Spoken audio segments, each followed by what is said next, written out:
On Christmas Eve, my son uninvited me to dinner and locked the door. I walked to the station in the snow. When I saw a man searching pockets for bus fare, I gave him my last $5 meant for hot chocolate. 2 hours later, a Bentley stopped at the bus stop. The man stepped out, pointed at me and said, "I'm glad to have you here. Follow my story until the end and comment the city you're watching from so I can see how far my story has reached." I stood on Wesley's front porch, clutching the small wrapped ornament in my coat pocket, my breath forming little clouds in the frigid December air. The house looked like something from a magazine, perfectly trimmed hedges dusted with snow, warm golden light spilling from every window, and that expensive wreath Sarah had probably ordered online hanging on the heavy oak door. My fingers were numb from the cold, but I'd been standing there for almost 10 minutes, working up the courage to ring the doorbell. 63 years old, and I still felt like a nervous child when it came to my own son. Through the bay window, I could see the Christmas tree, massive and perfectly decorated, nothing like the modest little tree I'd grown up with, or the scraggly ones Wesley and I used to decorate together when he was small. I caught glimpses of Wesley moving around inside, probably putting finishing touches on dinner. Sarah was there too, elegant as always in what looked like a new red dress. I'd spent my last $27 on the ornament in my pocket. It was a small silver angel, engraved with Wesley's first Christmas, the same one I'd bought 35 years ago when he was born. I'd saved it all these years, hoping someday we'd have the kind of relationship where I could give it to him, where he'd understand what it meant. Taking a deep breath, I finally pressed the doorbell. The chimes echoed through the house, some elaborate melody that probably cost more than my monthly groceries. I heard footsteps approaching, and my heart started beating faster. The door opened, and there was Wesley, my son, tall and handsome in his expensive sweater, but his face immediately hardened when he saw me. "Mom!" His voice was flat, like he was greeting a door-to-door salesman. "What are you doing here?" My voice caught. I'd rehearsed this moment so many times. "I brought you something for Christmas. I thought maybe we could—" "We told you not to come." Sarah appeared behind him, her perfectly manicured hand resting on his shoulder like a claim of ownership. "Wesley made it very clear that Christmas dinner is just for immediate family. Immediate family." The words hit me like a slap. I was his mother. If that didn't make me immediate family, what did? "I just wanted to see you," I said, my voice smaller than I intended. "It's Christmas Eve, Wesley. I haven't seen you since you caused that scene at Emma's birthday party," Wesley interrupted. Emma was my 6-year-old granddaughter.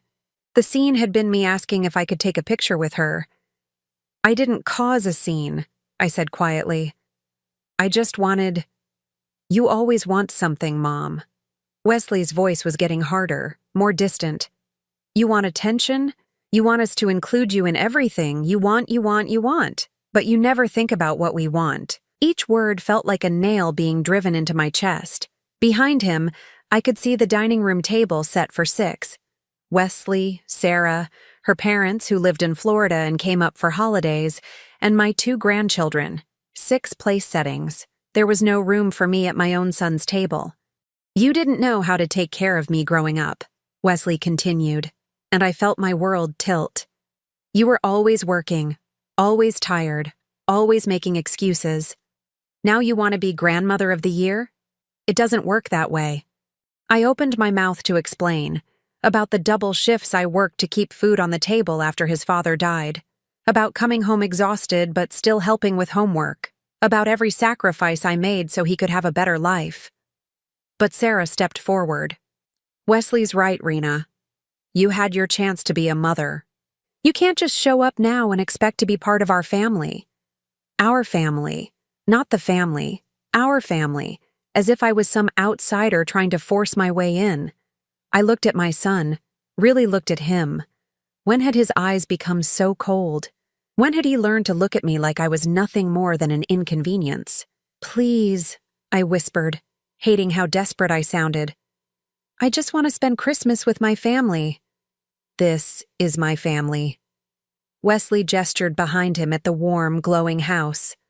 "My wife, my children, my in-laws. You made your choices a long time ago, Mom. I'm making mine now. The ornament felt heavy in my pocket. 35 years I'd saved it. 35 years of hoping that someday my son would understand how much I loved him. I think it's best if you leave, Sarah said, her voice sickeningly sweet. The children are getting upset.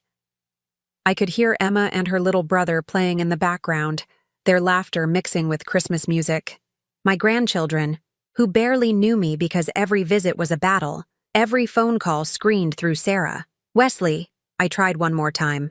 Please, I'm your mother. For just a second, something flickered in his eyes, but then Sarah's hand tightened on his shoulder, and his expression went blank again. No, he said quietly. You gave birth to me. There's a difference. The door closed with a soft click, leaving me standing alone on the porch. Through the window, I watched my son return to his perfect Christmas dinner, his perfect family, his perfect life that had no room for me. I stood there for a long time, snow beginning to fall heavier now, soaking through my worn coat. The ornament seemed to burn in my pocket, a reminder of how foolish I'd been to think things could change. Finally, I turned and walked back down the driveway. My old Honda looked shabby next to Wesley's BMW and Sarah's Mercedes. Everything about me looked shabby compared to their life. I sat in my car for a few minutes, trying to stop crying.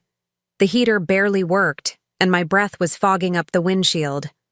I'd used the last of my gas money to drive here, money I probably should have spent on groceries instead.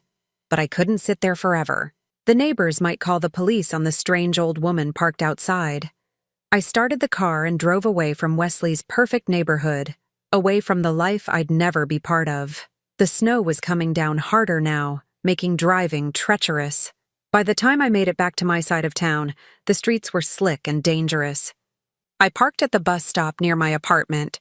My car was on its last legs, and I didn't trust it to start again if the temperature dropped much more. The bus stop was just a bench under a flickering streetlight, no shelter from the snow.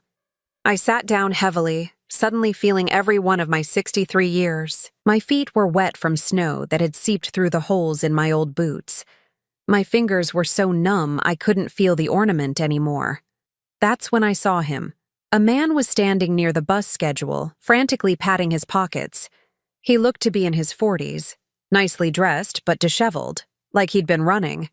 His hair was damp with snow, and he kept checking his watch with growing panic. "Excuse me," he called out to me. "Do you know when the next bus comes?" I squinted at the schedule through the falling snow. "Should be here in about 15 minutes. He let out a frustrated noise and went back to searching his pockets. "I can't find my wallet. I had it at the restaurant. I know I did. But now." He trailed off, looking genuinely distressed. I should have minded my own business. I had enough problems, but something about his desperation reminded me of myself, lost, stranded, with nowhere to go. "How much do you need?" I asked, though I already knew the answer. Bus fare downtown was $5. $5, he confirmed, then shook his head. "But I couldn't ask you to—" I reached into my purse and pulled out my last $5 bill, the money I'd been saving for a hot chocolate from the vending machine at the hospital where I worked part-time cleaning offices. $4.50 for something warm to drink on this cold night, and 50 cents left over for the tip jar I always contributed to. "Here." I held out the bill. The man stared at it, then at me. "I can't take your money. You don't even know me. It's Christmas Eve," I said simply. "Everyone deserves to get home for Christmas." He took the money with hands that were shaking, either from cold or emotion. "Thank you. Thank you. I'll pay you back, I promise. If you give me your address—" "Don't worry about it." I was already feeling the cold seeping deeper into my bones. $5 wasn't going to change my life, but it might change his night. "What's your name?" he asked. "Rena. Rena." He said it like he was memorizing it. "I'm Robert, and I meant what I said about paying you back." I just nodded and pulled my coat tighter around me. The bus would be here soon for him.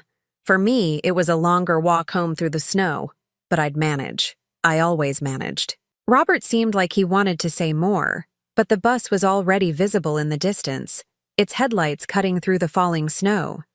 As it pulled up to the stop, he turned back to me one more time. Merry Christmas, Rena. And thank you, really. The bus doors opened with a pneumatic hiss, and Robert climbed aboard. Through the snow-streaked window, I saw him take a seat and pull out a cell phone. The bus pulled away, leaving me alone at the stop again. I sat there for a long time after that, watching the snow fall and thinking about the day. Wesley's cruel words echoed in my head, mixing with the cold and exhaustion. You didn't know how to take care of me. You had your chance to be a mother. Maybe he was right. Maybe I had failed him so completely that nothing I could do now would ever be enough. The ornament was still in my pocket, a useless token of a love that wasn't wanted. I pulled it out and looked at it under the streetlight. Such a small thing to carry so much hope. I was about to put it back when I heard a car approaching.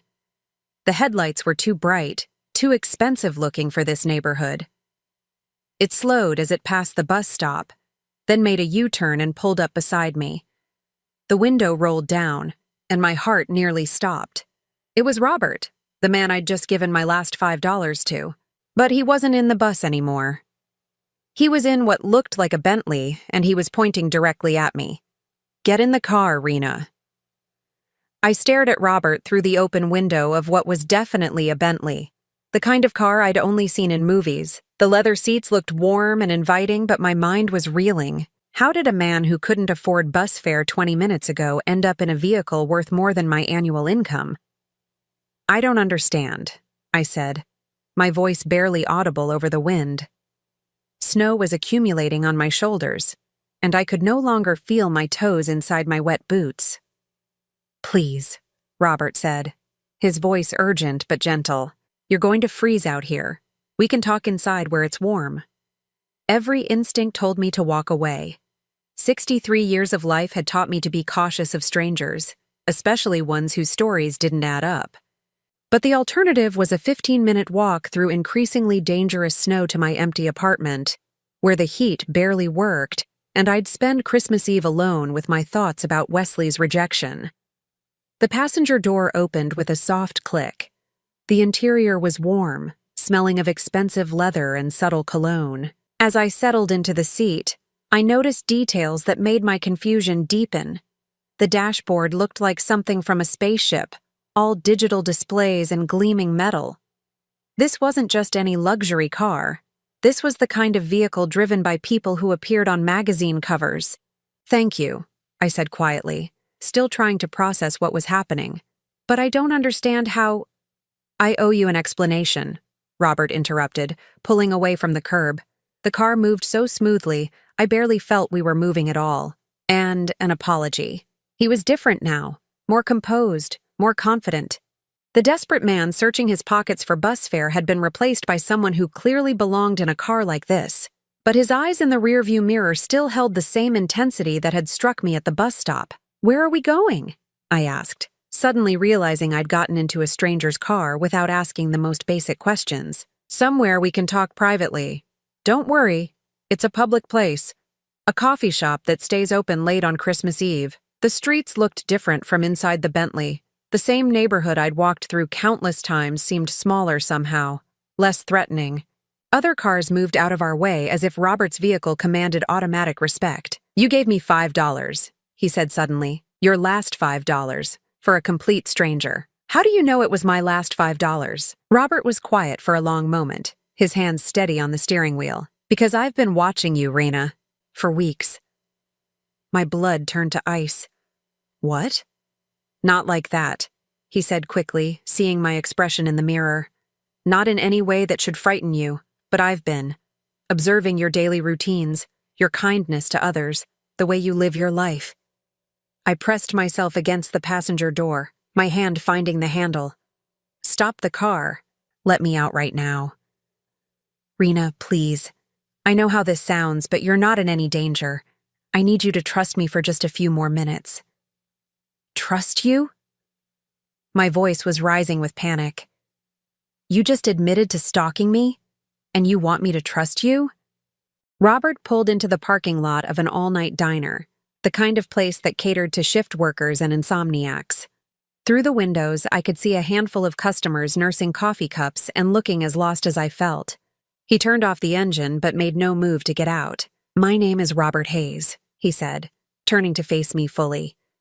"I'm a private investigator. Someone hired me to gather information about you." The words hit me like physical blows. Information about me? What kind of information? Everything. Your daily routines, where you work, who you interact with, how you spend your money, whether you have any problematic behaviors. My mind raced. Who would hire someone to investigate me? I don't have enemies. I barely have friends. Robert's expression was pained. Someone who wants to prove you're an unfit person. Someone who needs evidence that you're irresponsible, selfish, maybe mentally unstable. The pieces began clicking together in a way that made me sick. Sarah. He nodded grimly. "Your daughter-in-law hired me 2 months ago. She wanted documentation that would support certain legal proceedings." Legal proceedings.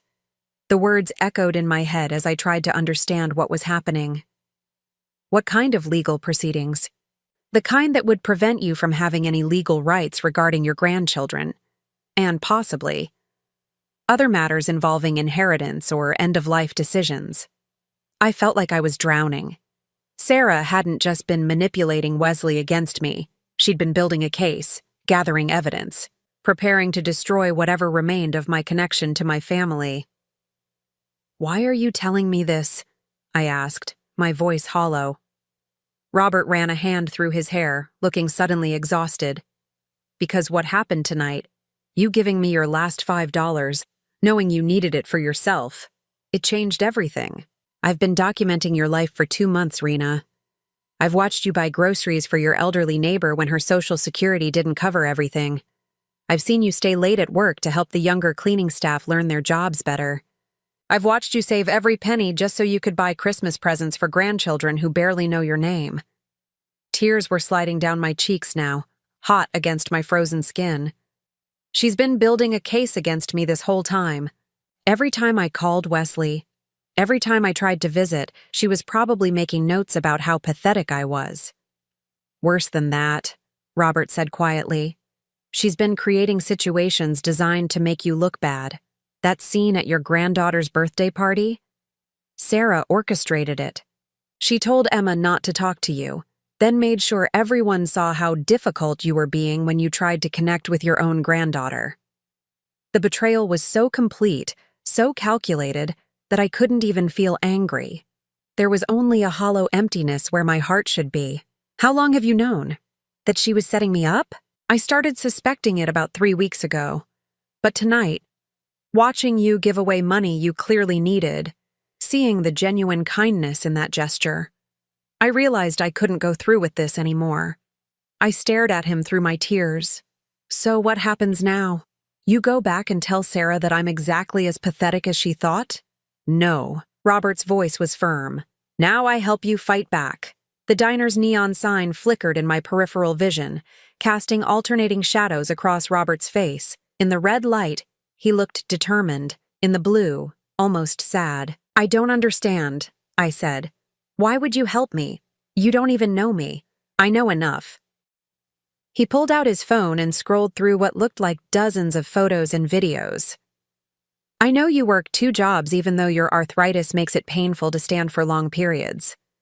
I know you send $25 every month to a children's charity even when you can barely afford groceries. I know you've never missed a day of work in 3 years, and you always volunteer for the worst shifts so the younger employees can spend time with their families." Each observation felt like a small validation of my existence. Someone had been watching, and instead of seeing the failure Wesley saw, they'd seen something worth defending. "But more than that," Robert continued, "I know what Sarah is really after. And it's not just about keeping you away from your grandchildren." "What do you mean?" His expression grew dark. "She knows about your life insurance policy, the $87,000 you've been saving to leave to Wesley. She's not just trying to cut you out of their lives, Rena. She's trying to make sure that when you die, Wesley will be declared your legal guardian with power of attorney. She wants control of your money, and she wants to make sure there's no one around who might question how she uses it." The magnitude of Sarah's manipulation was staggering. This wasn't just about family dynamics or her dislike of me. This was about money, control, and a level of calculated cruelty I'd never imagined. "She can't do that," I said weakly. "Wesley would never—" "Wesley doesn't know," Robert interrupted. "He thinks his wife is just trying to protect their family from a difficult mother-in-law. Sarah has been very careful to present herself as the reasonable one, just trying to maintain boundaries." I thought about Wesley's cold words tonight, his absolute certainty that I was the problem. How long had Sarah been poisoning him against me? How many small manipulations had led to this moment? "What kind of evidence does she think you're going to provide?" Robert's jaw tightened. "Photos of you looking unstable or desperate, documentation of your financial struggles, testimony about your behavior around the children. She wanted me to get you on video saying something that could be taken out of context, or catch you in some kind of compromising situation. And did you get that evidence?" He looked me straight in the eyes. "The only evidence I gathered proves the opposite of everything she wanted. You're not unstable, Rena. You're not a bad mother or grandmother. You're a woman who's been systematically isolated and manipulated by someone who sees you as nothing more than an obstacle to overcome." The coffee shop's lights seemed warmer now, more welcoming. Through the window, I could see a young waitress refilling someone's cup, probably working Christmas Eve to make ends meet, just like I would be tomorrow, going in to clean offices while other people spent the holiday with their families. "So, what do we do?" I asked, surprised to hear myself say, "we." A few hours ago, I'd been completely alone. Now I had an ally, even if I didn't fully understand his motives yet. Robert smiled for the first time since I'd gotten in the car, and it transformed his entire face. "We give Sarah exactly what she's been asking for. A chance to show her true colors in front of the whole family. I don't follow. New Year's Eve. Sarah's planning a big family gathering, right? She mentioned it to me during one of our meetings. She wanted to make sure I'd have plenty of opportunities to document your inappropriate behavior around the extended family." I nodded. Wesley had mentioned something about a party, though of course I hadn't been invited. "She doesn't know I've switched sides," Robert continued. "As far as she's concerned, I'm still working for her, still gathering evidence, which means I have access to her plans, her real motivations, everything she thinks she's hidden." A small spark of something that might have been hope flickered in my chest. "What are you suggesting?" "I'm suggesting we let Sarah think she's won. Let her get comfortable, let her guard down. And then we show your family exactly who she really is." The snow was still falling outside, but it no longer looked threatening. It looked clean, fresh, like it was washing away everything that had come before and preparing the ground for something new. "Why?" I asked one more time. "Why are you willing to risk your career to help me?" Robert was quiet for a long moment, watching the snow accumulate on the windshield. When he finally spoke, his voice was soft but steady. "Because 30 years ago, a woman about your age gave my family $5 when we were stranded at a bus stop on Christmas Eve. My father had just lost his job, we'd been evicted from our apartment, and we were trying to get to a shelter before they closed for the night. That $5 got us there safely." My breath caught. "Robert, it wasn't about the money," he continued. "It was about someone seeing us as human beings worth helping when everyone else looked right through us. That woman probably saved our lives, and I never got a chance to thank her." He turned to look at me, and I saw my own reflection in his eyes. Not the pathetic old woman Wesley saw, but someone worth fighting for. "I can't repay her anymore," Robert said, "but I can repay her kindness, and I think I just found the perfect way to do it." Robert's office was nothing like I'd expected. The 23rd floor of a downtown high-rise with floor-to-ceiling windows overlooking the city lights. Everything was clean lines and expensive furniture, the kind of place that screamed success. I felt out of place in my damp coat and worn boots, but Robert didn't seem to notice. "Coffee?" he asked, moving to a machine that looked more complicated than my entire kitchen. "Please." I was still trying to process everything he'd told me in the car. Sarah had hired him. For 2 months, someone had been watching my every move, documenting my life like I was some kind of criminal. Robert handed me a steaming mug, real ceramic, not the paper cups I was used to. The coffee was rich and warm, probably worth more per ounce than I spent on groceries in a day. "I want to show you something," he said, settling behind his desk. "But I need you to prepare yourself. What you're about to see, it's going to be difficult." I set down my coffee with hands that weren't quite steady. "Show me." Robert opened his laptop and turned the screen toward me. The first thing I saw was a photo of myself, taken from across a parking lot. I was coming out of the grocery store, struggling with bags that were clearly too heavy for me. The timestamp showed it was from 3 weeks ago. "She wanted documentation of your daily activities," Robert explained, clicking to the next image. "Proof that you were struggling financially, that you looked." He paused, choosing his words carefully. "Unstable." The next photo showed me at the bus stop near my apartment, waiting in the rain because my car wouldn't start. I remembered that day.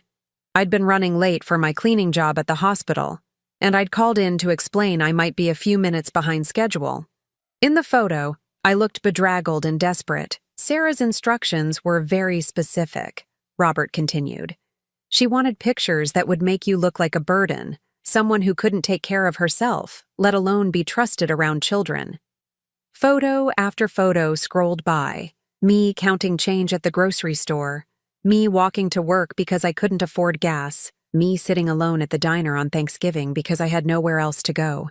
Each image felt like a violation, but worse than that, they told the story Sarah wanted told, of a pathetic old woman barely hanging on to dignity. "This is what she was planning to show Wesley," I said, my voice barely a whisper. "Along with this." Robert clicked to a new folder, and suddenly I was looking at video footage. The quality was poor, clearly shot from a distance, but I could see myself clearly enough. I was at Emma's 6th birthday party, the one Wesley had mentioned as my scene. "Watch carefully," Robert said. "This is what really happened that day." In the video, I could see myself arriving at the park where they'd held the party. Emma ran toward me with a big smile, but before she could reach me, Sarah intercepted her. I watched Sarah lean down and whisper something in Emma's ear. Immediately, Emma's expression changed from excited to confused. "She told Emma you were sick," Robert said quietly, "that you might be contagious, and she shouldn't get too close." On screen, I watched myself try to interact with my granddaughter, saw Emma's reluctant responses, her obvious confusion. Then I saw Sarah position herself to make it look like I was being pushy, demanding attention from a child who was clearly uncomfortable. "The way Sarah edited this footage for Wesley, it looked like you were harassing Emma. She cut out the part where she poisoned Emma's mind against you." Tears were streaming down my face now. "She planned it. All of it. Every interaction you've had with your family for the past 3 months has been orchestrated by Sarah. She's been setting traps, creating situations designed to make you look bad." Robert clicked to another video, this one from what looked like a security camera. "This is from the hospital where you work. Sarah came by 2 weeks ago, pretending to be a concerned family member checking on an elderly relative who was acting strangely. In the footage, I could see Sarah talking to my supervisor, Mrs. Chen. She was animated, concerned, explaining something that was clearly troubling her deeply. What was she telling her? That your behavior at home had been erratic. That Wesley was worried about your mental state, but didn't want to hurt your feelings by addressing it directly. She suggested that if there were any problems with your work performance, they should document them carefully." My stomach dropped. "Did she find anything? Problems with my work?" Robert's expression softened. "The opposite. Mrs. Chen told Sarah that you were one of their most reliable employees, that you'd never missed a day, never had a complaint, always went above and beyond. She actually asked Sarah if she was sure she was talking about the right person." Relief flooded through me, followed quickly by anger. Sarah was trying to get me fired. She was trying to build a case that you were declining mentally and couldn't be trusted with responsibilities. If she could get you fired, lose your income, make you more dependent on Wesley's help, it would support her narrative that you needed to be taken care of. The pieces were falling into place now, creating a picture so calculated and cruel that I could barely comprehend it. This wasn't just dislike or even hatred. This was a systematic campaign to destroy my life. "There's more," Robert said, his voice grave. "And this is the part that made me realize I couldn't continue working for her." He opened another file, and I heard Sarah's voice before I saw her face. The recording quality was crystal clear.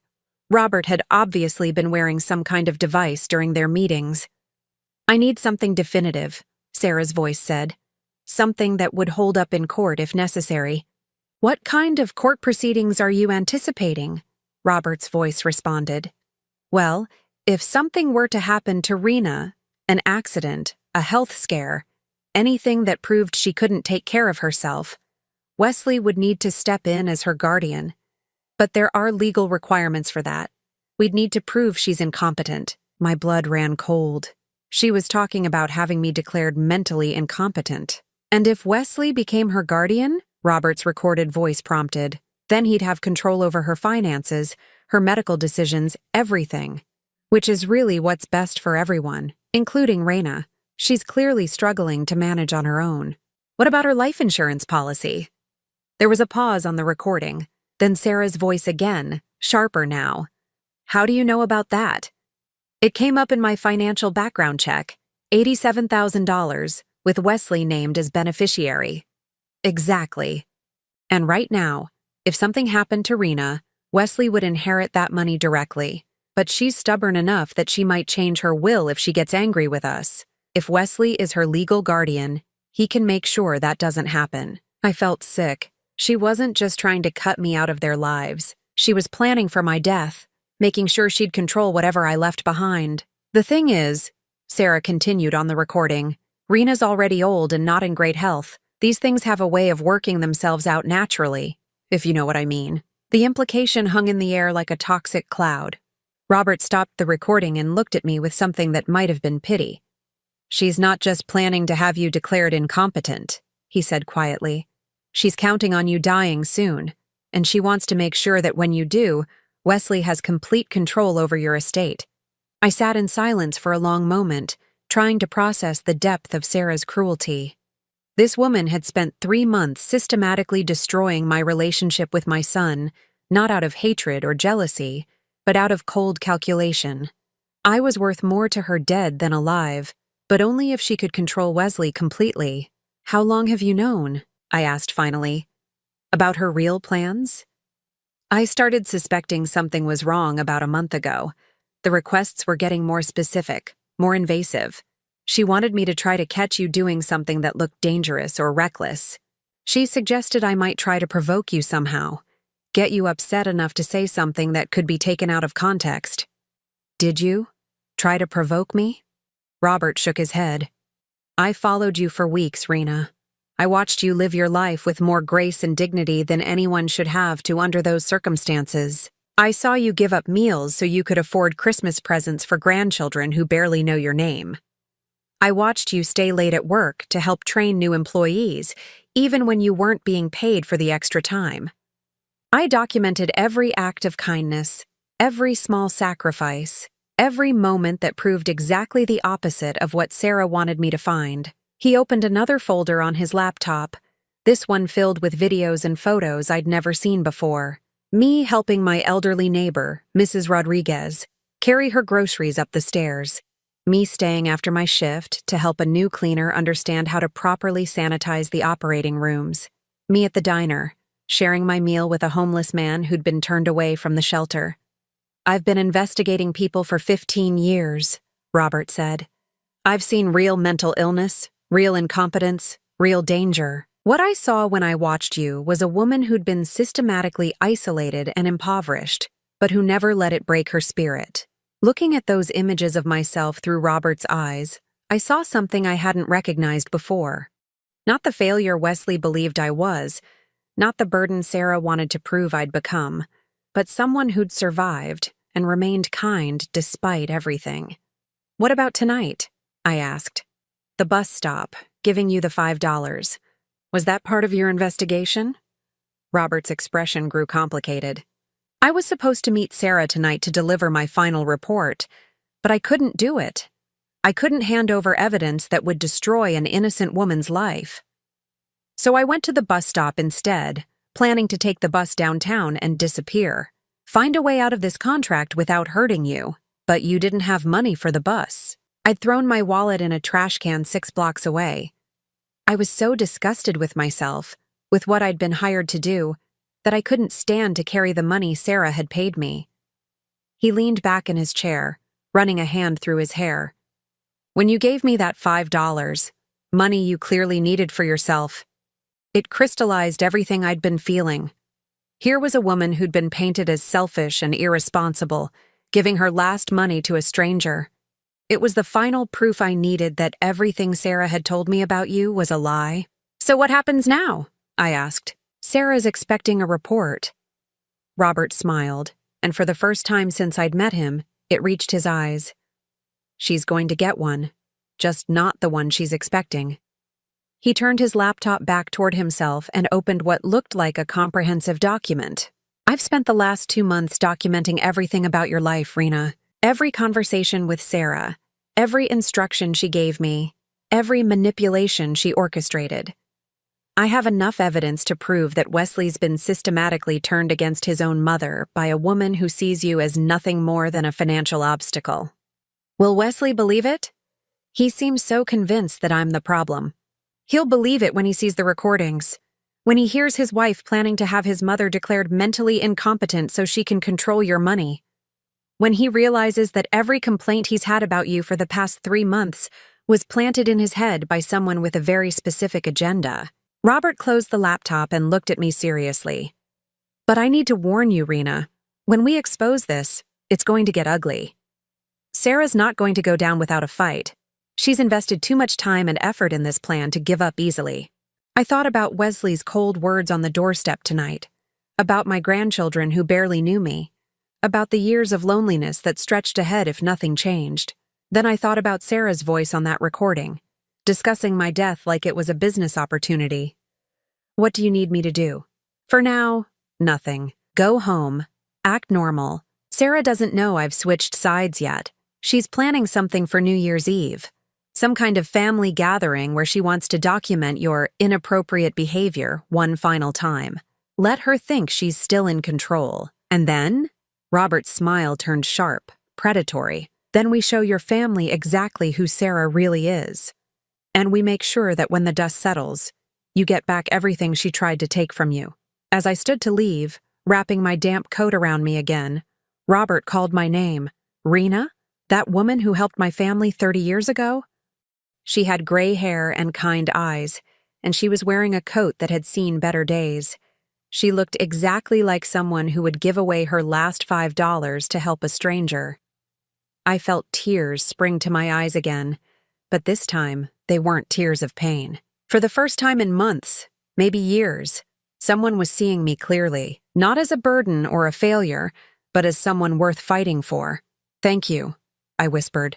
Thank you, Robert replied, for reminding me why I became an investigator in the first place, to find the truth, not to create convenient lies. As the elevator carried me back down to street level, I felt something I hadn't experienced in so long I'd almost forgotten what it was like. Hope. Real, solid hope that maybe this story wasn't over yet. Maybe there was still time to fight back, to reclaim my place in my own family's life. Sarah thought she'd won, but she'd made one crucial mistake. She'd underestimated the power of simple human kindness and the length some people would go to protect it. The next morning, Christmas Day, I woke up in my empty apartment feeling like I was living someone else's life. Everything looked the same. The threadbare furniture, the radiator that clanked all night, the single window that faced the brick wall of the building next door.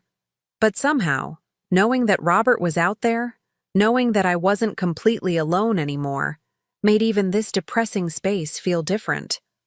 My phone rang at exactly 9 o'clock. I almost didn't answer. Unknown numbers usually meant telemarketers or bill collectors, but something made me pick up. Merry Christmas, Rena.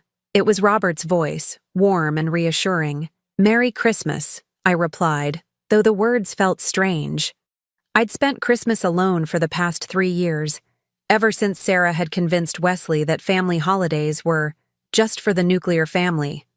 I hope you don't mind me calling so early, But we need to meet. Something's happened that changes our timeline significantly. My stomach clenched. What kind of something? Sarah called me at 7 this morning. She wants to move up our final meeting. She's planning to present my findings to Wesley tomorrow, December 26th. She can't wait until New Year's Eve. I sank onto my couch, still in my bathrobe. Why the rush? I think she's getting nervous. Maybe she sensed that something was off about our conversation yesterday, or maybe she's just eager to get this over with. Either way, we have less time than we thought. What does that mean for us? It means we need to accelerate our own plans. Can you meet me this afternoon? There are things you need to see and decisions we need to make together. After hanging up, I made myself a cup of instant coffee and tried to process this development. Sarah was moving faster than expected, which meant she was either more confident or more desperate than Robert had anticipated. Neither possibility seemed good for me. I spent the morning trying to distract myself with household chores, but my mind kept wandering to Wesley. Was he having Christmas dinner with Sarah's family right now? Were my grandchildren opening presents I'd never be allowed to give them? Had Wesley thought about me at all since slamming the door in my face? At 2 o'clock, I met Robert at a small restaurant across town, the kind of place that stayed open on Christmas for people with nowhere else to go. The clientele was a mix of elderly loners, service workers taking breaks, and families who couldn't afford to cook holiday meals at home. I felt more comfortable here than I had in his fancy office. Robert was already waiting in a back booth, looking tired but determined. He'd traded his expensive suit for jeans and a sweater, but he still looked out of place among the working-class crowd. I spent the morning going through everything again, he said as I sat down. I wanted to make sure I hadn't missed anything that might help us. And I found something. Something that explains why Sarah's in such a hurry. He pulled out a tablet and showed me what looked like a legal document. The text was dense and full of terminology I didn't understand, but I could make out my name at the top. What is this? It's a petition for emergency guardianship that Sarah filed 3 weeks ago. She's claiming that you're experiencing rapid mental decline and pose a danger to yourself. The words blurred as I tried to read them. A danger to myself? She's documented what she calls incidents of erratic behavior. Missing work, which never happened. Forgetting to pay bills, also untrue. Making concerning statements about wanting to end the pain, complete fabrication. My hands were shaking as I held the tablet. She's trying to have me declared incompetent. Worse than that. She's requesting emergency powers, which means if the petition is approved, Wesley would have immediate authority over your housing, your medical care, your finances, everything. And emergency guardianship petitions are often approved with minimal investigation, especially when they involve elderly people with limited resources. I felt like I was drowning. When is the hearing? January 3rd. But here's the thing. If Sarah presents my investigation as supporting evidence of your mental decline, the petition becomes much stronger. She's been planning this perfectly, building a case piece by piece. The restaurant suddenly felt too small, too hot. I couldn't breathe properly. She's going to win, isn't she? Wesley will believe her report, and the court will believe both of them. Not if we get to Wesley first. Robert leaned across the table, his expression intense. I've been thinking about this all morning. Sarah's weakness is her confidence. She thinks she's thought of everything, covered all her bases. But she made one crucial mistake. What mistake? She hired an honest investigator. He opened another file on his tablet, this one showing what looked like a detailed timeline. Every conversation Sarah and I had was recorded. She insisted on it, wanted documentation of my progress. Every instruction she gave me, every lie she told, every manipulation she orchestrated, it's all here. I studied the timeline, seeing dates and times that corresponded to moments I remembered. The birthday party incident, the visit to my workplace, Wesley's increasingly cold treatment of me over the past months. This proves that Sarah was orchestrating everything? More than that, it proves she was planning to have you declared incompetent from the very beginning. This wasn't just about keeping you away from the grandchildren. This was always about gaining legal control over your life and your money. Robert scrolled to another document. And there's something else. Something I discovered when I was doing the financial background check Sarah requested. The screen showed what looked like a bank statement, but not one I recognized. What is this? It's Wesley's checking account. Sarah added me as an authorized investigator so I could access financial records if needed. Look at the transactions from the past 6 months. I scanned the numbers, not understanding what I was supposed to see. There were regular deposits, Wesley's salary I assumed, and then various withdrawals and expenses. But some of the amounts seemed unusually large. Here, Robert pointed to a series of withdrawals. $1,500 to Legal Services LLC in October, another $2,000 in November, $3,000 just last week. What's Legal Services LLC? The law firm handling Sarah's guardianship petition. Wesley's been paying the legal fees to have his own mother declared incompetent, and he doesn't even know it. The betrayal was so complete, so devastating, that I couldn't even cry anymore. Sarah hadn't just manipulated Wesley emotionally. She'd been using his own money to finance her legal attack against me. There's more, Robert continued, his voice grim. Look at this expense from 2 months ago. He pointed to a line item that read, Private Investigation Services, R. Hayes Consulting, $5,000. Wesley paid your fee? To investigate me? Without knowing what he was paying for, Sarah told him it was for a background check on a potential business partner. She's been using his money to fund every aspect of her campaign against you. I stared at the numbers, trying to process the implications. My son had unknowingly paid thousands of dollars for someone to spy on me, to build a case for having me declared mentally incompetent, to destroy what remained of our relationship. How long do we have before she presents this to Wesley? She wants to meet with me at 4 o'clock tomorrow afternoon. She's planning to show Wesley my report immediately afterward, probably at dinner tomorrow night. Then she'll file the amended guardianship petition with my findings as supporting evidence. And the court hearing? January 3rd, just over a week away. I felt the walls closing in around me. A week to somehow undo months of careful manipulation, to convince Wesley that his wife had been systematically destroying his relationship with his mother, to fight a legal battle I couldn't afford with evidence I didn't understand. I can't win this, I said quietly. Even with your help, even knowing the truth, I can't compete with Sarah's resources and planning. Robert was quiet for a long moment, stirring his coffee thoughtfully. When he finally spoke, his voice was determined. You're right that we can't win this fight on Sarah's terms. But what if we change the battlefield entirely? What do you mean? Sarah's plan depends on controlling the narrative, presenting information in a specific way at a specific time. But what if Wesley heard the truth before she had a chance to spin it? He won't listen to me. He made that clear on Christmas Eve. He might not listen to you.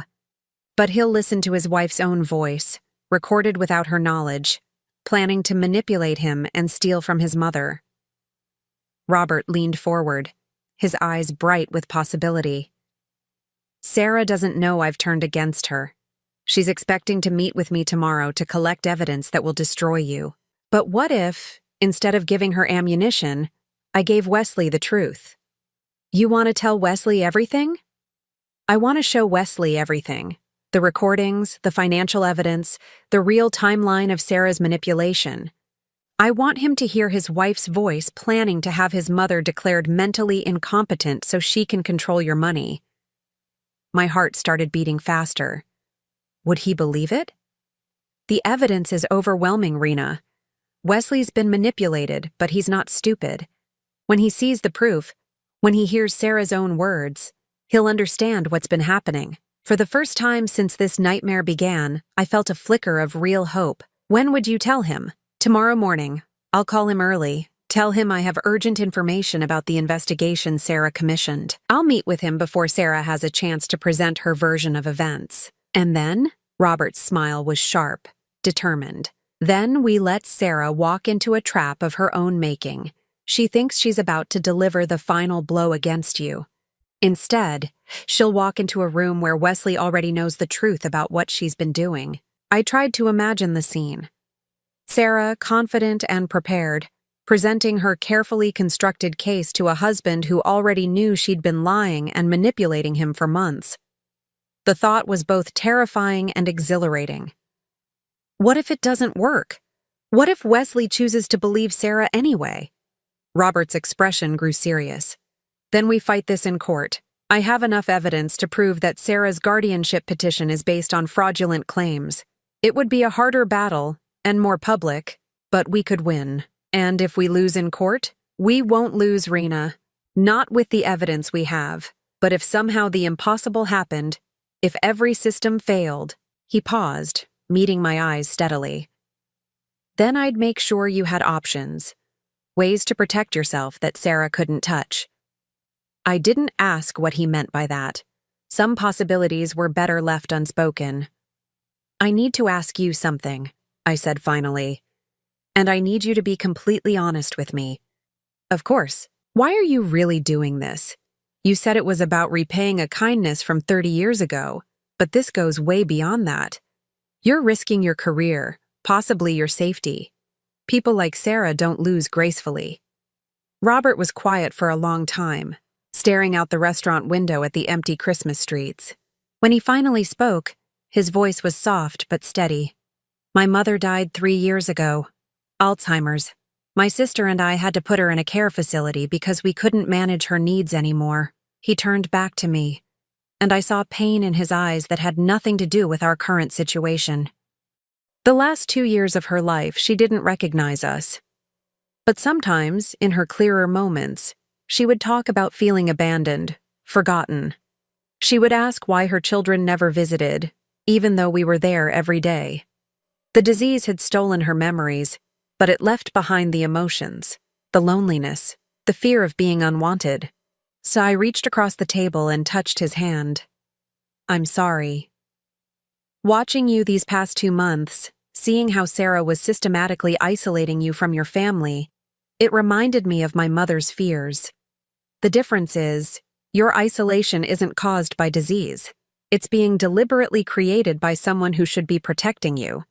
He squeezed my hand gently. I couldn't save my mother from Alzheimer's, but I can save you from Sarah. And maybe, in doing that, I can find some peace with the things I couldn't fix in my own family. I understood then that this was about more than justice or repaying old kindnesses. This was about 2 people who'd lost family connections. Him through death, me through manipulation, trying to reclaim something precious that had been stolen. What do you need me to do? I asked. Go home. Act normal. If Sarah or Wesley contact you, don't let on that anything has changed. Tomorrow morning, everything will be different. As we prepared to leave the restaurant, Robert handed me a small device that looked like a pager. What's this? Emergency communicator. If something goes wrong, if Sarah suspects anything, if you feel unsafe for any reason, press this button. I'll get an alert and come to wherever you are immediately. The weight of it in my palm was both comforting and terrifying. Do you think I'll need it? Robert's expression was grim. I hope not, but Sarah's invested too much in this plan to give up easily. When she realizes she's lost control of the situation, she might do something desperate.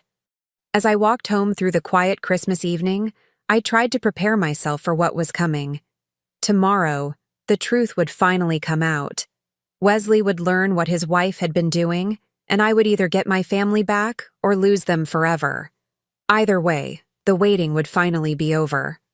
I barely slept that night. Every sound in the building made me jump. Footsteps in the hallway, pipes groaning, the elevator creaking up and down.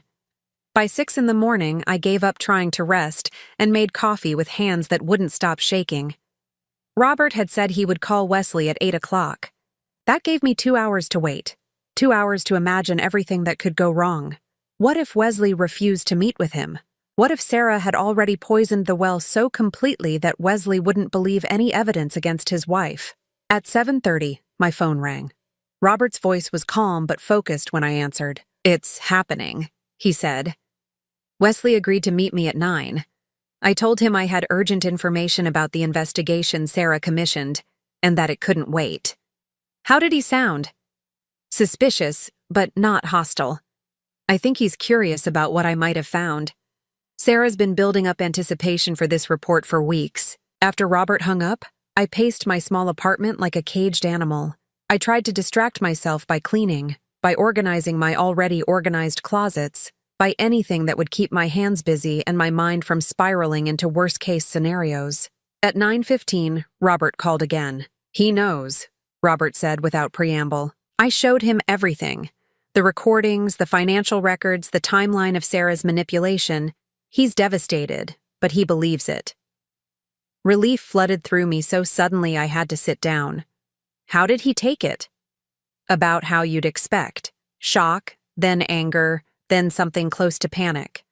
He keeps asking how he could have been so blind, how he could have let Sarah manipulate him against his own mother. What did you tell him? The truth, that Sarah is very good at what she does, and that manipulation works best on people who love and trust the manipulator. He's not stupid, Rena. He's just been systematically lied to by someone he had no reason to doubt. I closed my eyes, trying to process the enormity of what this meant. After months of rejection, Wesley finally knew the truth about what had been happening. What happens now? Wesley wants to confront Sarah directly, but I convinced him to wait. Sarah's supposed to meet with me at 4 o'clock this afternoon to collect my final report. Wesley's going to be there, hidden, listening to everything she says. You want her to incriminate herself further? I want her to reveal her true nature completely, with no possibility of denial or excuse. Sarah's been very careful to present herself as reasonable and caring. But when she thinks she's won, when she thinks she's finally getting what she wants, she'll drop the mask. Robert's plan was elegant in its simplicity. Sarah would walk into what she thought was a victory meeting, expecting to receive evidence that would destroy me. Instead, she would reveal her own malicious intentions in front of the husband she'd been manipulating. I need to warn you, Robert continued. Sarah's going to be furious when she realizes what's happened. She might try to contact you directly, and she won't be pretending to be nice anymore. I understand. Keep that emergency device with you. If she shows up at your apartment, if she threatens you in any way, use it immediately. The morning dragged by like a slow torture. I tried to imagine what Wesley was feeling, learning that his wife had spent months orchestrating a campaign against his mother. Did he feel guilty? Angry? Betrayed? All of those emotions were certainly what I would feel in his position. At 11, my phone rang. Wesley's name appeared on the screen, and for a moment I couldn't breathe. Mom? His voice was thick with emotion, barely recognizable. Wesley. I had to clear my throat to get the word out. Mom, God, I don't even know how to begin. What I said to you on Christmas Eve, the way I've been treating you. He broke off and I could hear him crying. Wesley. No, let me say this. I've been horrible to you, cruel, and all because I believed, because she made me believe. He took a shuddering breath. I'm so sorry, Mom. I'm so incredibly sorry. Tears were streaming down my face now. It's okay. You couldn't have known. But I should have known. You're my mother. I should have trusted you over anyone else. I should have questioned why suddenly everything you did seemed wrong to me. Sarah's very convincing, I said gently. She made you see what she wanted you to see. The things she said about you, the stories she told. Mom, I've been paying thousands of dollars for a legal case against you that I didn't even know about. My own money was being used to try to destroy you. The pain in his voice was almost unbearable. Wesley, listen to me. What matters now is that you know the truth. We can get through this together. Can we? Can you forgive me for what I've put you through? You're my son, I said simply. There's nothing to forgive. We talked for almost an hour. Wesley told me how Sarah had gradually changed his perception of me, always with seemingly reasonable explanations and loving concern. She'd painted every one of my actions in the worst possible light, reframed every conversation to make me seem selfish or unstable. The Christmas ornament, Wesley said suddenly. The one you brought on Christmas Eve. What was it? I told him about the silver angel, about saving it for 35 years, hoping someday we'd have the kind of relationship where such a gift would mean something. I want it, he said fiercely. I want that ornament, and I want to hang it on our tree together. What about Sarah? Wesley's voice hardened. Sarah won't be a problem much longer. At 3:30 that afternoon, I couldn't stand the waiting anymore. I walked to the small park near my apartment, needing fresh air and movement to calm my nerves. The emergency communicator Robert had given me felt heavy in my pocket, a constant reminder of how dangerous this situation could become. At 4:15, my phone rang. It's done, Robert said. Sarah showed her true colors completely. What happened? She walked into my office expecting to celebrate. When I showed her the fabricated evidence she was expecting, documentation of your mental decline and dangerous behavior, she was gleeful. Absolutely gleeful. My stomach twisted. What did she say? Things that no decent person would say about anyone, let alone their spouse's mother. She talked about how this would finally give her complete control over the situation, how she could make sure you never had any contact with the grandchildren again, how Wesley would finally understand that she'd been protecting the family from you all along. Wesley heard all of this? Every word. When Sarah started discussing the timeline for having you declared mentally incompetent, Wesley stepped out of his hiding place. I could only imagine the scene. Sarah, caught in the act of celebrating what she thought was my destruction, suddenly facing a husband who knew the truth about everything she'd done. How did she react? Panic? Then anger? Then more lies? She tried to claim that everything she'd done was for Wesley's own good, that I must have manipulated the evidence somehow. But it was too late. Wesley had heard her in her own words, planning to steal your money and destroy your life. Where is she now? Gone. Wesley told her to leave their house immediately. He's filing for divorce tomorrow, and for an emergency restraining order. Sarah's not allowed to have any contact with the children without supervision. The reversal was so complete, so sudden, that I felt dizzy. 12 hours ago, Sarah had been on the verge of winning everything. Now she'd lost her husband, her home, her access to the grandchildren she'd used as weapons against me. Wesley wants to see you, Robert continued. Tonight, if you're ready. He's at the house with Emma and little James, and he wants to explain everything to them. He wants them to understand that Grandma Rena isn't the bad person they've been told she is. My heart was pounding. Are you sure they'll want to see me? After everything they've heard? Wesley's been talking to them about it. Emma especially is old enough to understand that she was told lies about you. She feels terrible about how she acted at her birthday party. An hour later, I stood on Wesley's front porch again. But this time, everything was different. The same house, the same warm light spilling from the windows. But now, I wasn't an unwelcome intruder. I was a grandmother coming home to her family. Wesley opened the door before I could ring the bell. His eyes were red from crying, his face haggard with exhaustion and guilt. For a moment, we just looked at each other, mother and son, trying to bridge months of manufactured distance. Mom, he said, and pulled me into his arms. We held each other on the doorstep, both of us crying, both of us trying to absorb the reality that the nightmare was finally over. When we finally pulled apart, I saw Emma peeking around the corner, watching us with wide, uncertain eyes. It's okay, sweetheart, Wesley called to her. Come meet your real grandma. Emma approached slowly, clearly confused by the dramatic change in how I was being treated. Behind her, 4-year-old James clutched a stuffed animal, watching the scene with the accepting curiosity of a child too young to understand the adult complications. Grandma Rena, Emma said hesitantly, Daddy says Mommy told lies about you, that you're really nice and you love us very much.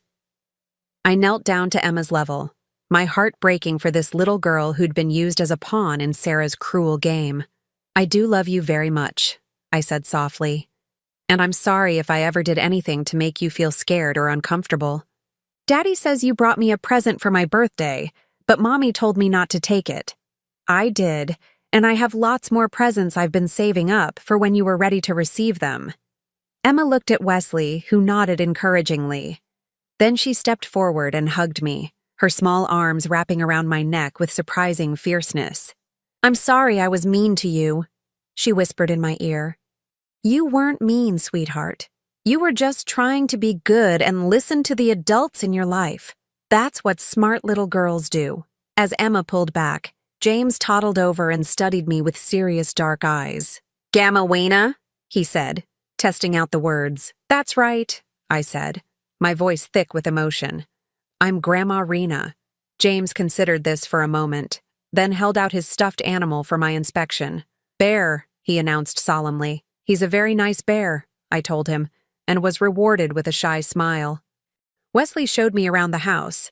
Not the cold, unwelcoming mansion it had seemed before, but a warm family home where I was finally welcome. He'd already removed all the photos that included Sarah, he told me. He wanted no reminders of the woman who'd almost succeeded in destroying his relationship with his mother. As the evening went on, Emma gradually warmed up to me. She showed me her room, her toys, the drawings she'd made at school. James followed us around, occasionally offering me his bear or a toy car for examination. Slowly, carefully, we began building the relationship that Sarah had prevented us from having. I need you to know something, Wesley said as we tucked the children into bed. I'm going to spend the rest of my life making up for what happened, for what I let happen. Wesley. No, I need to say this. I almost lost you completely because I was too blind to see what was right in front of me. I'm never going to let anyone come between us again. After the children were asleep, Wesley and I sat in his living room, the same room where I'd been rejected so cruelly just 2 days before, and talked until well past midnight. He wanted to know everything about the past months, about how I'd survived Sarah's campaign against me, about whether I could ever truly forgive him. There's something else, Wesley said finally. The guardianship petition Sarah filed. We need to make sure it's withdrawn completely. Robert mentioned that. Is it complicated? It would have been if we'd had to fight it. But since Sarah filed it under false pretenses and we have recorded evidence of her admitting to fraud, it should be straightforward. Robert's already contacted the court. Wesley pulled out his phone and showed me a message. He sent this an hour ago. The petition has been officially withdrawn. You're safe, Mom. Completely safe. As I prepared to leave that night, Wesley handed me a small wrapped package. I want you to have this now, he said. Inside was the silver angel ornament I'd brought on Christmas Eve. Wesley had retrieved it from where I'd left it on the side table, and now he was giving it back to me. I want you to keep it, he said, as a reminder that no matter what anyone tries to do to tear us apart, we're family. Real family. And nothing Sarah did changes that. I held the ornament up to the light, watching it catch and reflect the warm glow from Wesley's Christmas tree. Such a small thing, but it represented so much. Hope fulfilled, love restored, family reunited. Thank you, I whispered. Thank you, Wesley replied, for never giving up on us, even when we gave up on you. As Robert drove me home that night, he'd insisted on providing transportation, not wanting me to navigate the emotional aftermath alone. I felt something I hadn't experienced in years. Complete peace. How are you feeling? Robert asked as we pulled up to my building. Like I can finally breathe again, I said honestly. For months, I felt like I was drowning, like everything I did only made things worse. Now you have your family back, and I have you, I said, surprising myself with the admission. Whatever this is between us, whatever it becomes, I want you to know that you saved more than just my relationship with Wesley. You saved me from giving up entirely. Robert's smile was gentle, understanding. You saved me too, Rena. You reminded me why truth matters, why fighting for good people is worth any risk. As I climbed the stairs to my apartment, I felt lighter than I had in months. Tomorrow, Sarah would begin dealing with the consequences of her actions. Wesley would start divorce proceedings, and I would begin rebuilding my relationships with my grandchildren. But tonight, I was simply a woman who'd gotten her family back against all odds, thanks to $5 given in kindness to a stranger who turned out to be exactly the ally I needed. The ornament sat on my kitchen table, catching the light from the overhead bulb. Tomorrow, Wesley and I would hang it on his tree together, the first of many new traditions we'd build as we worked to heal what Sarah had tried to destroy forever. 6 months later, I stood in the kitchen of my new apartment, a bright, spacious place just 10 minutes from Wesley's house, watching my granddaughter Emma help me frost cupcakes for her little brother's 5th birthday party. Flour dusted her dark hair, and chocolate icing smeared her cheek, but her concentration was absolute as she carefully piped frosting flowers onto each cupcake. "Like this, Grandma Rena?" she asked, showing me her handiwork. "Perfect, sweetheart. James is going to love them." It was hard to believe how much had changed since that snowy Christmas Eve when I'd given my last $5 to a stranger at a bus stop. The stranger who had become so much more than an ally in my fight against Sarah's manipulation. "Is Robert coming to the party?" Emma asked, as if reading my thoughts. "He is," I said, unable to suppress my smile. "He'll be here soon." Emma grinned. "Good. He promised to teach James how to make paper airplanes." Robert had become a fixture in our lives over the past months, but not in the way I'd originally expected. What had started as professional assistance had gradually transformed into something deeper, more personal. He attended family dinners, helped Wesley with legal paperwork related to the divorce, and had won over both grandchildren with his patience and gentle humor. As for Sarah, she had disappeared from our lives as completely as if she'd never existed. The divorce had been finalized 3 months ago, with Wesley retaining full custody of the children. Sarah had been forced to return the money she'd stolen from my inheritance fund, plus penalties, and her attempts to claim any portion of Wesley's assets had failed spectacularly once her fraudulent behavior was fully documented. She'd tried, in the weeks following her exposure, to contact Wesley with increasingly desperate messages claiming that she'd only been trying to protect the family, that I had somehow manipulated Robert into fabricating evidence, but the recordings of her own voice planning my destruction had made her protests pointless. The last I'd heard, she was living with her parents in another state, working as a retail clerk, and still claiming to anyone who would listen that she was the real victim in the situation. Wesley had blocked all her attempts at communication, and the restraining order ensured she couldn't come near the children or me. "Grandma, can you tell me about the bus stop again?" Emma asked as we finished the cupcakes. This had become one of her favorite stories, the night everything changed because I helped a stranger. "Well," I said, settling onto one of the bar stools at my kitchen counter, "it was Christmas Eve, and it was snowing very hard. I was feeling very sad because I'd just been to your daddy's house, but I wasn't welcome there." "Because Sarah told lies about you," Emma said solemnly. She understood, in the way children do, that sometimes adults make terrible mistakes. That's right. "So I was sitting at the bus stop feeling sorry for myself when I saw a man who needed help. He didn't have money for the bus, and I only had $5, but I gave it to him anyway." "Even though you needed it for hot chocolate," Emma added, knowing this part by heart. "Even though I needed it for hot chocolate. And do you know why I gave it to him? Because it was the right thing to do, even when you were sad." "Exactly. And because I chose to be kind even when I was hurting, something wonderful happened." "You got Robert," Emma announced triumphantly. "I got Robert," I agreed, "and through Robert, I got my family back." The doorbell rang and Emma jumped down from her stool. "I'll get it! It's probably Robert!" She was right. Robert stood on the doorstep with James perched on his shoulders, both of them grinning broadly. James had apparently convinced Robert to take him to the park before the party, and they both looked windswept and happy. "Did you have fun?" I asked, giving Robert a quick kiss as James scrambled down and ran to show Emma something he'd found at the park. "The best kind of fun," Robert said, wrapping his arms around me. "Though I think I'm getting too old to push a 4-year-old on swings for an hour." 5-year-old, I corrected. "As of today." "Right, 5-year-old. That's even worse for my back." I laughed, still amazed at how natural this felt. Domestic moments with a man who'd come into my life in the most unexpected way.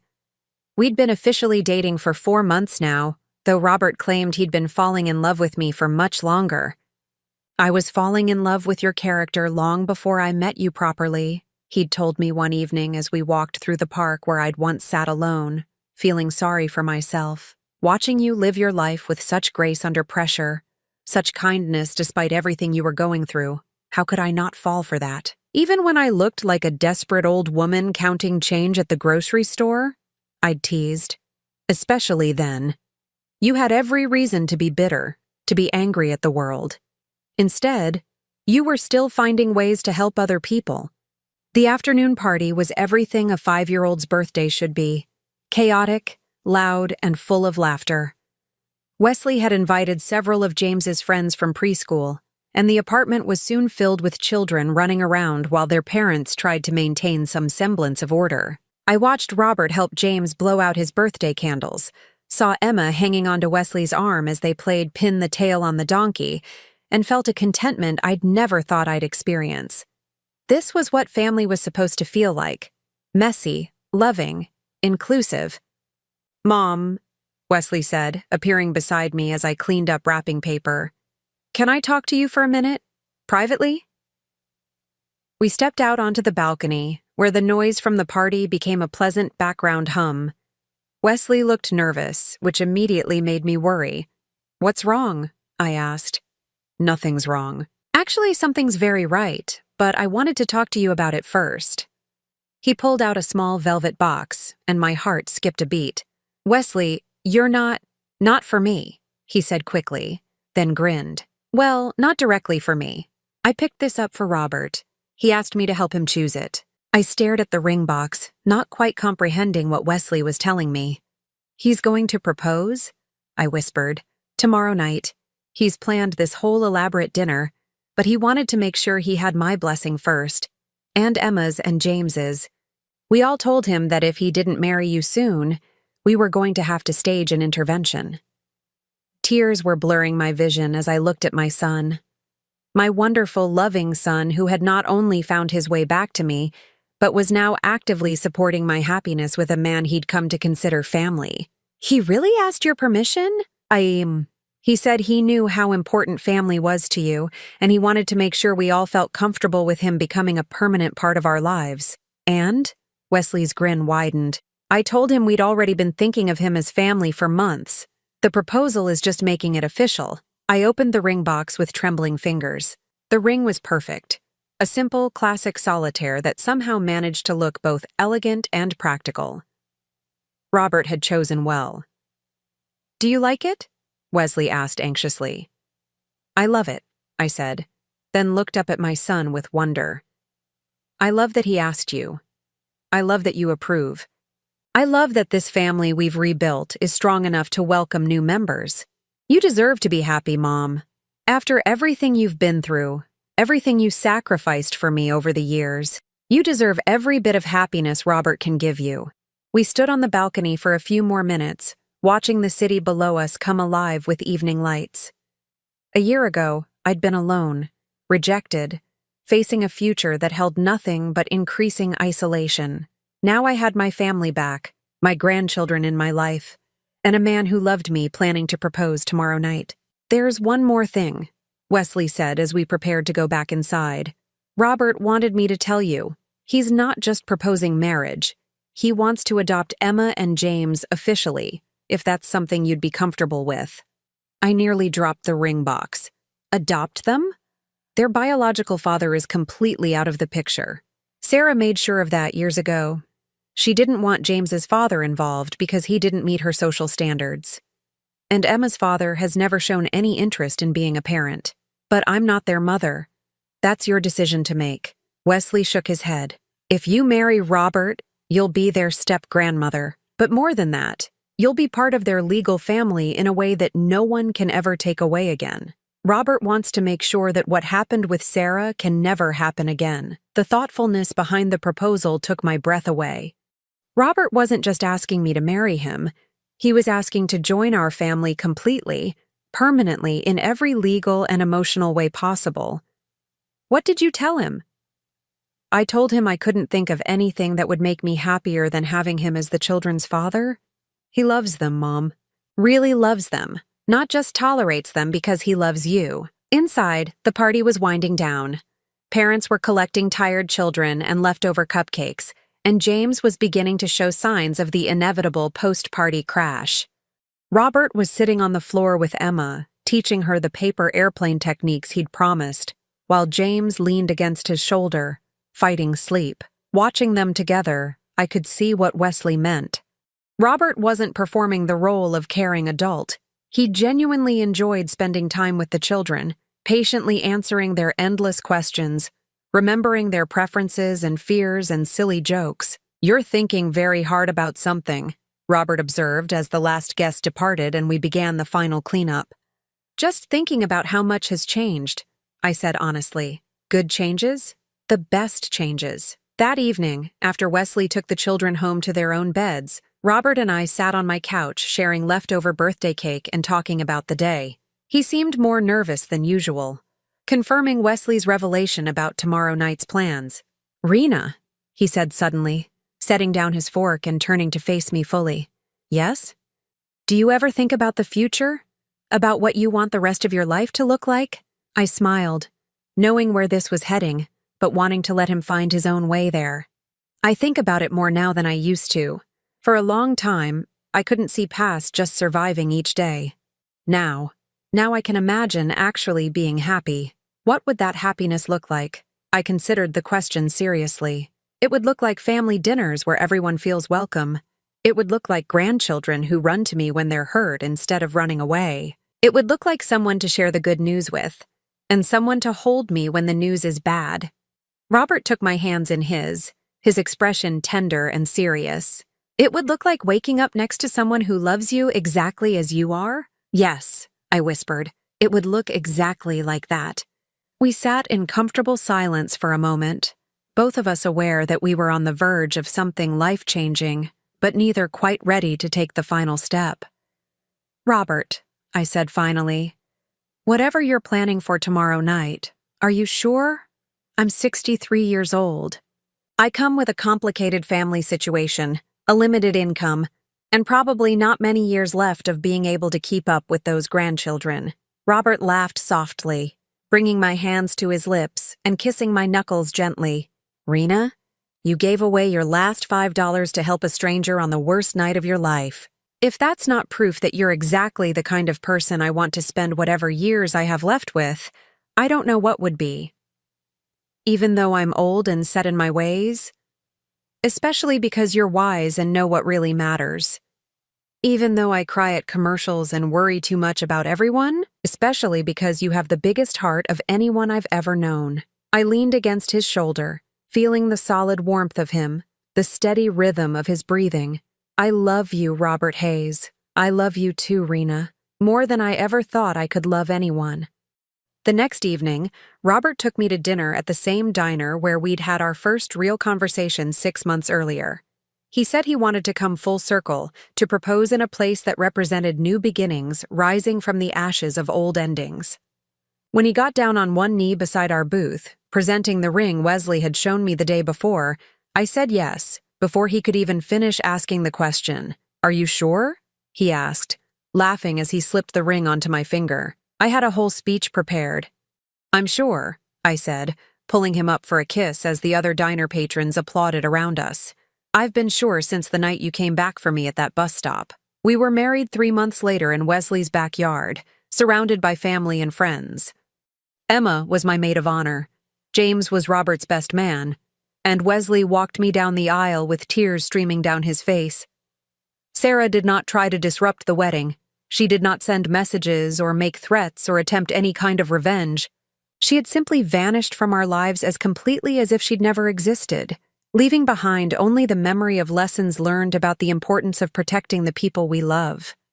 As Robert and I exchanged vows in front of the people who mattered most to us, I thought about that snowy Christmas Eve when I'd sat alone at a bus stop, convinced that my life held nothing but loneliness and rejection. I thought about the choice I'd made to help a stranger despite having so little to give. How that single act of kindness had set in motion a chain of events that brought me not just my family back, but a love I'd never dared to hope for.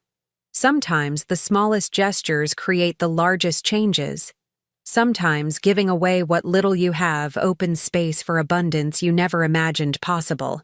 And sometimes, when you're 63 years old and convinced that all the good things in life have passed you by, a stranger at a bus stop turns out to be the beginning of your happiest chapter yet. Now I'm curious about you who listened to my story. What would you do if you were in my place? Have you ever been through something similar? Comment below. And meanwhile, I'm leaving on the final screen 2 other stories that are channel favorites, and they will definitely surprise you. Thank you for watching until here.